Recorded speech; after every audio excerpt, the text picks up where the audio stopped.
시편 54편 1절에서 7절입니다. 구약성경 841면입니다.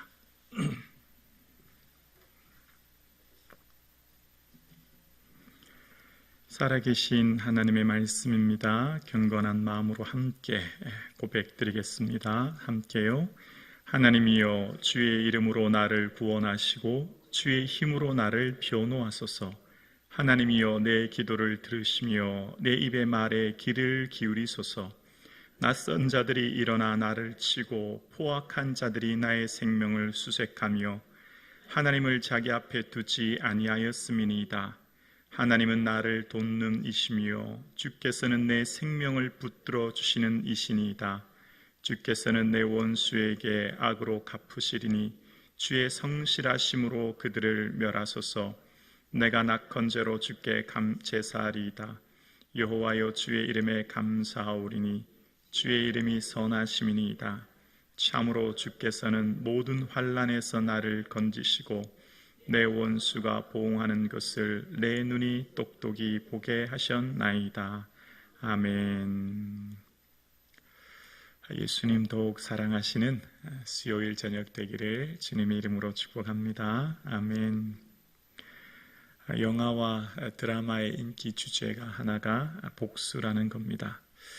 통쾌한 복수를 보면서 많은 사람들은 간접적인 대리만족을 느끼는 것을 보게 됩니다. 그만큼 오늘 우리가 살아가는 이 시대는 관계의 단절로 말미암아 아프고 고통스러운 시간을 보내는 사람들이 많다는 것을 알 수 있습니다. 관계의 단절로 말미암아 고립되고 고독하고 아픈 오늘날의 이 시대를 살아가는 우리의 삶 가운데 나의 의도와 다르게 나를 향해 비난하고 나를 향해 모함하고 그것을 넘어 배반까지 하는 이러한 사회 가운데에서 어떻게 살아가야 할지를 본문을 통해 살펴보려 합니다. 어쩌면 오늘 본문은 우리가 살아가고 있는 이 시대를 말해주고 있는 것이라 생각됩니다. 오늘 시편에 고백되었던 다윗의 고백은 먼저 하나님 앞에 1절에 이렇게 고백하고 있습니다. 하나님이여, 주의 이름으로 나를 구원하시고 주의 힘으로 나를 변호하소서. 오늘 이 하나님을 향해 변호해달라고 하는 것, 하나님 나를 대신에 변호해 주세요, 이런 고백이 시편에 한 5번 정도 나오거든요. 그런데 3번 정도가 다 다윗에게 해당되는 말, 그러니까 다윗이 하는 말이었습니다. 하나님, 나의 송사를 변호해 주세요, 고난당하는 자를 변호해 주세요, 이렇게 이제 다윗이 주로 했던 말인 것을 알 수 있습니다. 변호가 어떤 겁니까? 변호는 흔히 재판할 때 쓰이는 재판 용어지 않습니까? 이 법정에서 피고나 원고를 대신해서 변론하는 것, 변호사가 대신 변호하는 그런 때 쓰는 말이 변호 아닙니까? 다윗은 지금 어떤 상황 가운데 있었길래 하나님 나를 좀 대신 변호해 주세요, 이런 말을 하고 있을까요? 지금 다윗이 하나님 앞에 나를 향해 대신 변호해달라고 하는 그 상황이 54편 위에 표제어에 보면 이렇게 되어 있습니다. 표제어 뒤편에 보면 10사람이 사울에게 이르러 말하기를 다윗이 우리가 있는 곳에 숨지 아니하였나이까 하던 때에 라고 표제가 되어 있습니다. 다윗이 그일라 지방의 사람들이 추수할 때 블레셋 사람들이 와서 곡식을 가져가고 가축을 약탈해가는 것을 알고 그일라 사람들을 가서 도와주거든요. 그러니까 블레셋까지 가서 가축을 구해오는 겁니다. 그런데 이 그일라 사람들이 은혜를 원수로 갚는 겁니다. 자기들의 가축을 구해주고 자기들의 생명과 재산을 지켜주었던 다윗을 향해 사울에게 고발하는 겁니다. 그래서 다윗은 그일라 지방을 떠나서 어디로 가냐면 이제 10지방으로 가게 되는데 10광야로 가게 됩니다. 근데 이 10광야에 가게 되는데요, 이 10광야에 갔더니 또 이번에 10광야 사람들이 기브아에 있는 사울에게, 기브아는 사울의 고향이면서 사울에 있는 곳인데요, 10에서 기브아까지 한 40km 된다고 합니다. 그러니까 한 하루쯤 길 됩니다. 그럼 그 먼 거리를 쫓아가서 사울에게 다윗이 이곳에 숨었다, 이렇게 얘기하는 겁니다. 그러니까 얼마 전까지만 해도 그일라 지방 사람들을 블레셋 로부터 구해주고 배반을 당한 아픔과 상처가 있는 다윗이 이번에는 10사람들로 인해서 좀 쉬고 싶은 그 마음을 쉬지 못하고 또 도망가야 되는 상황이 된 겁니다. 그럴 때 다윗의 마음이 얼마나 힘들고 무겁고 마음이 아팠겠습니까? 다윗의 인생살이 가운데 늘 힘들고 지쳤던 것은 나는 선의를 베풀고 나는 그에게 악을 행하지 않았는데 누군가 나를 미워하는 거예요. 내 의도가 왜곡되고 평화되는 겁니다. 나는 전혀 그를 미워하거나 혹은 나는 전혀 그를 힘들게 할 의도가 없는데 그 사람은 나를 자꾸 미워하는 겁니다. 그래서 다윗이 사무엘상 24장 14절에 그러니까 10사람들이 사울에게 다윗이 여기 숨었습니다 그렇게 말한 다음에 다윗이 고백하는 내용을 보면 사무엘상 24장 15절에 이런 고백을 합니다. 그런즉 여호와께서 재판장이 되어 나와 왕 사이에 심판하사 나의 사정을 살펴 억울함을 풀어주시고 나를 왕의 손에서 건지시기를 원하나이다 하니라. 하나님께서 내 재판장 좀 되어주셔서 나와 왕, 사울왕 사이에 재판을 해주시기를 원합니다. 그래서 나의 사정을 좀 살펴주시고 억울함을 좀 풀어주셨으면 좋겠습니다. 지금 이 얘기를 하고 있는 겁니다.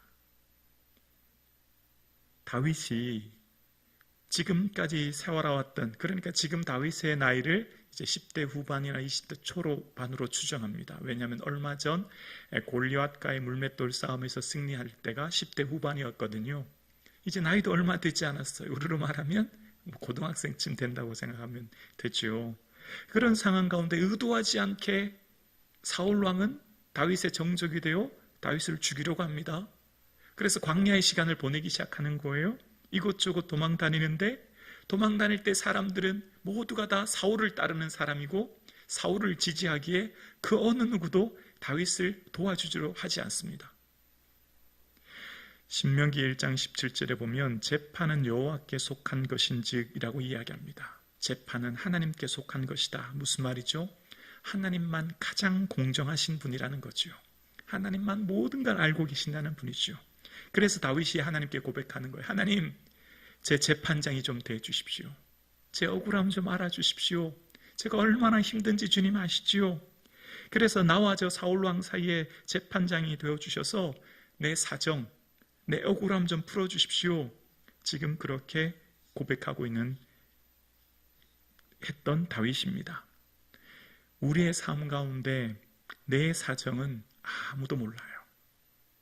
내 아픔, 내 눈물, 내 고통은 나와 주님만 아십니다. 어떤 누구도 알지 못해요. 고난은 절대값이거든요. 어느 누구도 그 고난을 헤아릴 수 없습니다. 마음의 고통은 자기가 알고 마음의 즐거움은 타인이 참여하지 못한다고 잠언 14장이 이야기합니다. 즐거움도 고통도 타인이 참여하지 못하는 겁니다. 어쩌면 오늘 함께 수요 예배 드리시는 사랑하는 성도님, 여러분의 아픔의 사정, 고통, 아픔은요, 하나님은 아시는 줄로 믿습니다. 하나님만 아시는 거예요. 하나님만. 어느 누구도 알지 못합니다. 그래서 하나님 내 재판장 좀 돼주십시오. 나의 사정 아시지요? 나의 눈물 아시지요? 나의 고통 아시지요? 그리고요, 내 억울한 마음 좀 풀어주세요. 여러분 인생을 살면서 억울하지 않고 마음의 상처 없이 사는 사람이 있을까요? 저는 하나도 없다고 생각해요. 모든 사람들은 이 땅을 살아가면서 이 관계로부터 자유한 사람은 아무도 없다 생각합니다. 의도하지 않게 비난과 폄하 왜곡, 의도하지 않게 타인으로부터 받는 수많은 들리는 말들로 인해 모두가 다 상처받고 신음하며 사는 시대가 오늘 이 시대라 생각합니다. 다윗의 고백처럼 나는 사랑하나 그들은 도리어 나를 대적하니 나는 기도할 뿐이라. 시편 109편 다윗의 고백처럼 나는 정말 그들을 향해 사랑하고 나는 그들을 향해 모든 것 내어주고 진실되게 살아가는데 내 이 진실된 의도가 왜곡되고 그들이 나를 향해 공격할 때 우리가 마음이 주저앉고 낙심될 때가 한두 번이 아닌 것을 봅니다. 특히 우리의 삶을 가장 고통스럽게 하는 것은 이 관계의 단절입니다. 우리의 삶 가운데 어쩌면 우리의 삶의 관계 단절, 관계로 인한 상처의 아픔은요, 가장 가까운 사람으로부터 가장 많은 상처를 받는 것 같아요. 마치 예수님이 가룟 유다에게 다윗이 아내인 미갈의 아버지인 사울 왕에게 고통받았던 것처럼 다윗의 삶 가운데 매 순간마다 가까운 사람들로부터 아픔과 상처를 받는 것을 경험하며 살았죠. 다윗이 골리앗과의 싸움을 하러 갔을 때도 맨 큰형 엘리압이 너 전쟁을 구경하러 왔구나, 너 양떼를 어떻게 하고 여기 왔느냐라고 했던 그 말, 다윗에게 상처되었듯이 말입니다. 그래서 다윗이 지금 하나님 앞에 하나님, 주의 힘으로 나를 변호해 주십시오, 이렇게 얘기하는 겁니다. 하나님이 나를 좀 변호해 달라는 겁니다. 모두가 내 마음을 알지 못하니 하나님께 내 모든 것을 아뢰고 고백하는 겁니다. 다윗의 삶 가운데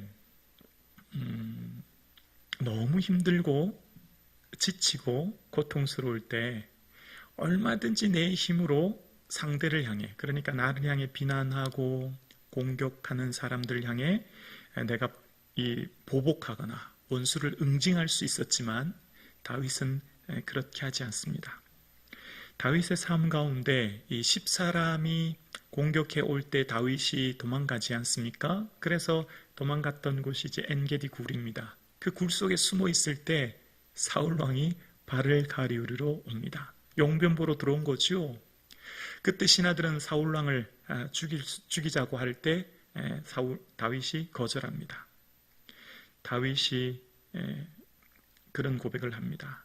나와 왕 사이를 판단하사 여호와께서 나를 위하여 왕에게 보복하시려니와 내 손으로는 왕을 해하지 않겠나이다. 하나님이 하시는 일에 대해서는 내가 기다리고 순종할 뿐 내 손으로 결코 왕을 해하지 않는다.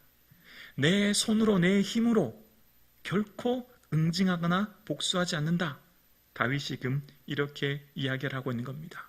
충분히 지금 용변을 보러 동굴에 들어온 사울 왕을 죽일 수 있음에도 그는 그의 모든 결정과 선택을 보류하고 하나님의 판단하심에 맡겨두는 겁니다. 재판장은 누구십니까? 하나님이세요. 우리의 재판장은 하나님이십니다. 우리가 재판장이 아니에요. 이 시대를 살아가는 모든 사람들은 다 자기 자신이 재판장이 되어 살아갑니다. 내가 이 세상의 기준이에요. 내가 세상의 정답이고 내가 세상의 모든 스탠다드예요. 규칙이고 원칙이에요. 모든 사람들의 자잘못을 따지고 평가하고 잣대를 재죠. 모든 사람들은 내 기준에서 볼 때, 내가 볼 때 타인을, 내가 볼 때 그 사람을, 내가 볼 때 그 사건을, 모든 기준이 나입니다. 성경에 그랬던 사람들이 누구지요? 자기 소견에 옳은 대로 행했던 사람들이 사사기의 사람들 아닙니까? 우리는 우리의 소견이 기준이 아닙니다. 우리는 오직 하나님께 판단을 맡기고 내 모든 판단은 주님께 내어드리고 하나님이 판단하시게 하며 우리의 삶에 살아가는 매 순간마다 나는 하나님의 종으로서 하나님의 은혜를 입은 자로서 내가 그 사건과 사람을 판단하고 정죄하고 내 기준과 잣대로 재는 것이 아니라 나는 그저 모든 판단과 결정을 하나님께 내어드리며 하나님께서 내 재판장이 되어 주십시오 라고 고백할 수 있는 저와 여러분 되기를 주님의 이름으로 축원합니다. 여기에서 성도와 우리의 이 비신앙인과 우리 예수 믿지 않은 사람과 우리의 차이가 여기 있습니다. 세상 모든 사람들은 내가 볼 때 내 기준으로 얘기하거든요. 그래서 우리가 살아갈 때 힘든 건 뭡니까? 사람들이 하는 말로 다 상처받지요. 그 자기가 보는 관점에서 하는 일들로 인하여 우리의 삶이 아프고 힘든 것입니다. 내가 친히 원수를 갚지 말고 하나님의 진노하심에 맡기라 라고 했던 로마서 12장 말씀처럼 모든 판단, 결정, 선택이 하나님께 있음을 아뢰고 주님께 묻고 주님 의지하고 나아갈 수 있는 저와 여러분 되실 수 있기를 주 이름으로 축원합니다. 다윗이 좀 욱하는 게 있은 적이 한 번 있긴 했어요. 언제냐면 이 나발이 이 다윗이 이전에 아비가일의 이 남편인 나발의 재산과 가축을 보호해줬는데 이 양털 깎는 날에 좀 도움을 달라고 했더니 나발이 요즘에는 종들을 떠나 억지로 떠다니는 주인을 떠나 억지로 떠다니는 종이 많도다. 다윗을 향해 이렇게 모욕한 적이 한 번 있거든요. 그래서 다윗이 너무 화가 나서 군사 400명을 이끌고 단번에 나발 집의 모든 사람들 다 잔멸하겠다고 가던 도중에 아비가일을 만나지요. 그리고 아비가일을 통해서 이제 복수하는 것을 포기합니다. 그리고 아비가일을 향해 지혜롭다 칭찬하고 내가 피 흘린 것을 친히 복수하는 것을 내가 막았다라고 이야기합니다. 그러니까 복수를 하지 않아요. 그런데 10일 뒤에 무슨 일이 있는지 아시죠? 열흘 뒤에 사무엘상 25장에 보면 열흘 후에 여호와께서 나발을 치심에 그가 죽으니라, 이런 내용이 나와요. 그때 아마 다윗은 생각했던 것 같아요. 내가 만약 내 혈기, 내 욱하는 내 감정, 내 기분에서 만약 내가 나발을 복수했다면 이후에 그의 그 왕이 되었을 때도 계속해서 그것이 그에게는 상처가 되고 많은 사람들에게 그의 약점이 되지 않았을까요? 10일 후에 여호와께서 나발을 치셨던 것을 보면서 하나님께서 다 아시는구나, 모든 일은 하나님 손에 있구나, 아마 다윗이 생각했을 거라 생각합니다. 오늘 함께 예배드리시는 저와 여러분, 고난이 있을 때 어떻게 해야 될까요? 그것은 바로 하나님이 어떤 분인가를 생각하는 겁니다. 2절입니다. 2절에 보면 하나님이여 내 기도를 들으시며 나의 말에 귀를 기울이소서. 다윗이 너무나 큰 어려움과 이 관계 단절로 말미암아 온 고통이 있을 때 다윗이 한 고백입니다. 여러분, 하나님은 우리의 기도를 들으시는 줄로 믿습니다. 자, 이게 모든 성도들의 공통점입니다. 그 다음이 중요해요. 우리 2절 다시 한번 보실래요? 2절입니다. 하나님이여 내 기도를 들으시며 내 입의 말에 귀를 기울이소서. 아멘. 여러분, 하나님은 지금 이 성전에서 하는 여러분의 기도뿐만 아니라 여러분의 일상의 말도 듣고 계신 줄로 믿습니다. 아멘이십니까? 이게 아주 중요해요. 이게 너무너무 중요해요. 우리는 하나님 앞에서의 삶을 이 성전에서 엎드려 무릎 꿇고 두 손 모아 하는 기도만을 하나님 들으신다고 생각하지만 사실 우리의 하는 모든 푸념, 하소연, 원망, 불평, 혹은 감사, 기쁨, 찬양, 모든 언어를 하나님이 들으시는 줄로 믿습니다. 나의 앉고 일어섬을 아시고 나의 생각을 아시며 내가 눕는 것을 살피셨고 내 행위를 아시오니 여호와여 내 혀의 말을 알지 못하는 것이 하나도 없으시니다. 성전에서 기도를 오래 하면 어떻게 될까요?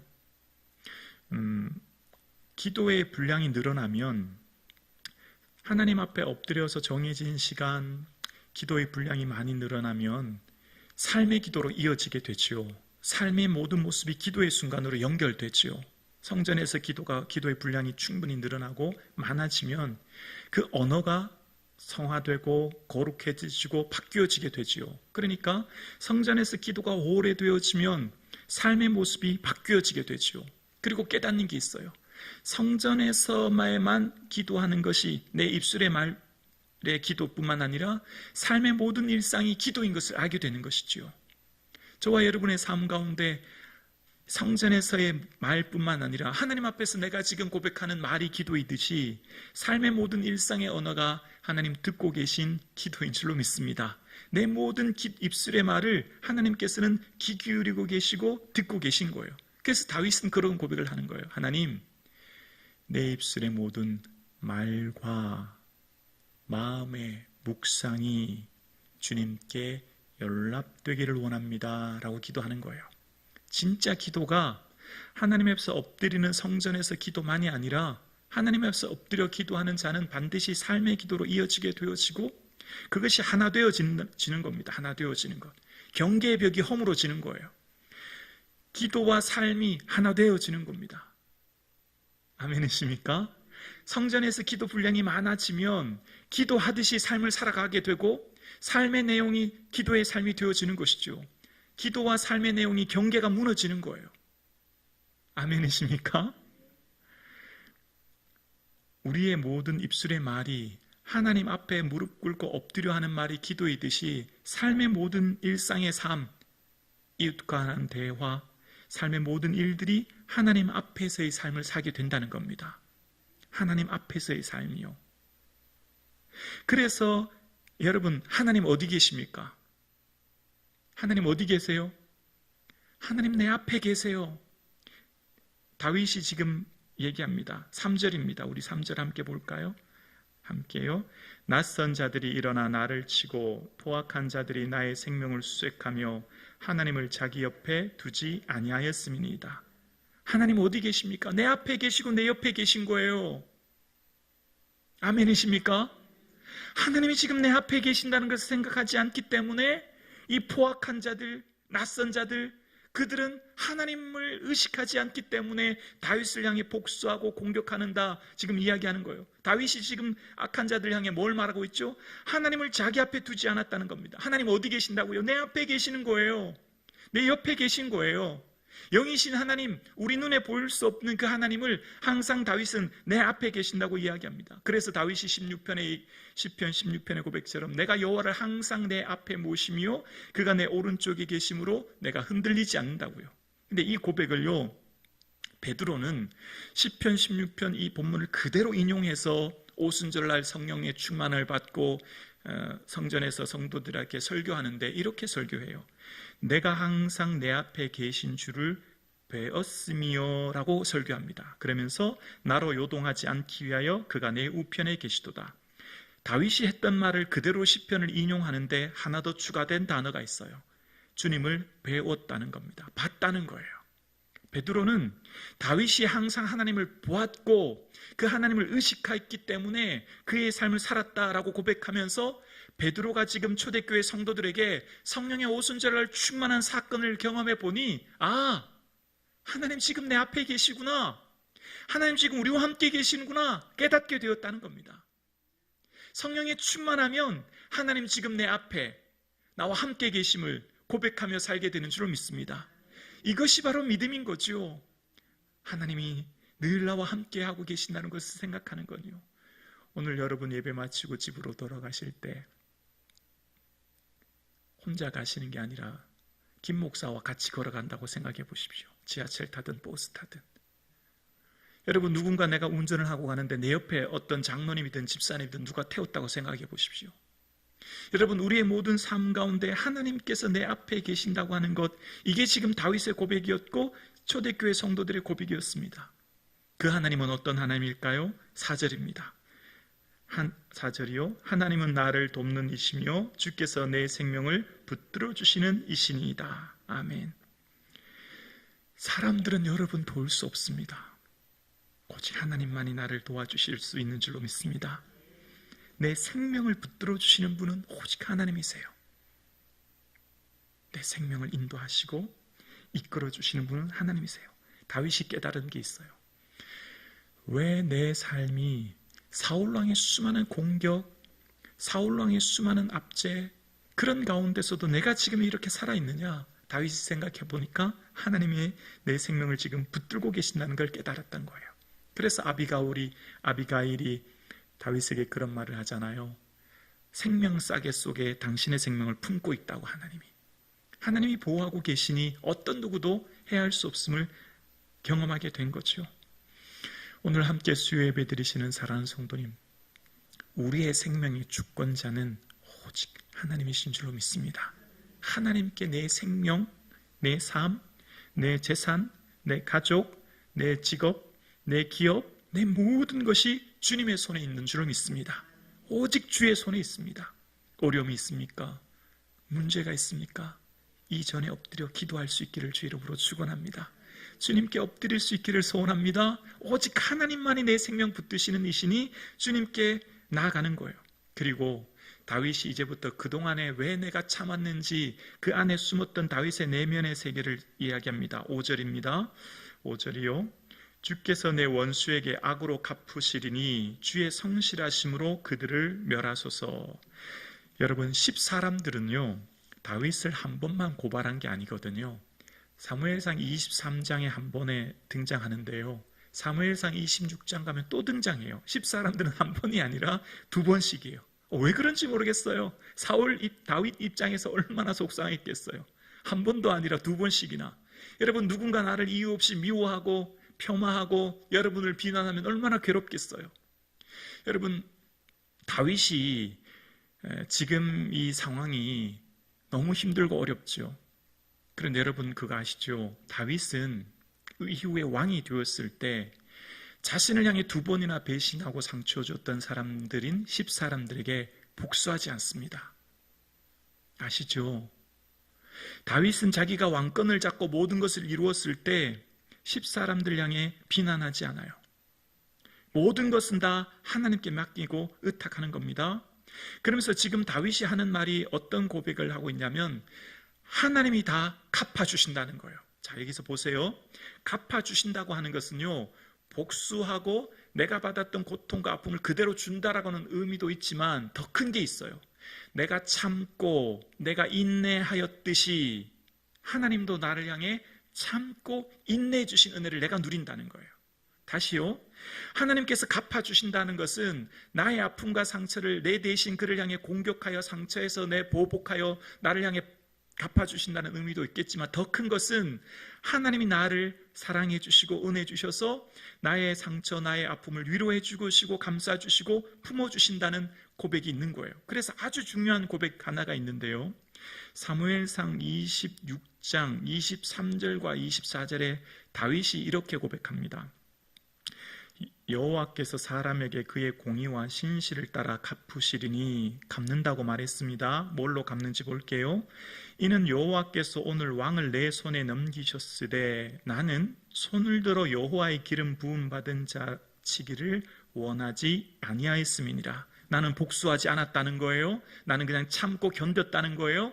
그 다음 다윗의 고백 24절입니다. 오늘 왕의 생명을 내가 중히 여긴 것 같이 내 생명을 여호와께서 중히 여기셔서 모든 환난에서 나를 구하여 내시기를 바라나이다. 아멘. 사울 왕이시여, 사울 왕의 생명을 하나님께서 내 손에 붙이셨으나 그러나 나는 하나님의 기름 부은 자 치기를 원하지 아니었습니다. 내가 이렇게 당신의 생명을 중하게 여긴 것처럼 내가 하나님께 원하는 것이 있습니다.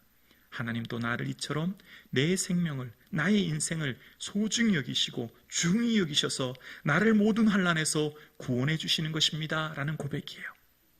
이것이 다윗의 진실된 신앙 고백이었습니다. 사울에게 내가 이렇게 행했듯이 하나님 저에게도 은혜 내려주세요 라고 하는 고백이에요. 여러분, 우리의 삶이 너무나 힘들고 지칠 때는 나도 정말 그 사람에게 한마디 하고 싶고, 나도 정말 그 사람에게 가서 내 속 얘기 다 하고 싶고, 나도 그동안 이렇다라고 얘기하고 싶지만 그래도 내가 참는 것은 하나님께서 나를 중히 여기시고 하나님께서 나를 귀히 여기시고 하나님께서 내 보는 환난에서 건져주시고 하나님이 나를 불쌍히 여겨주시고 하나님 모든 것을 갚아주실 것을 믿고 오늘도 인내하는 것입니다.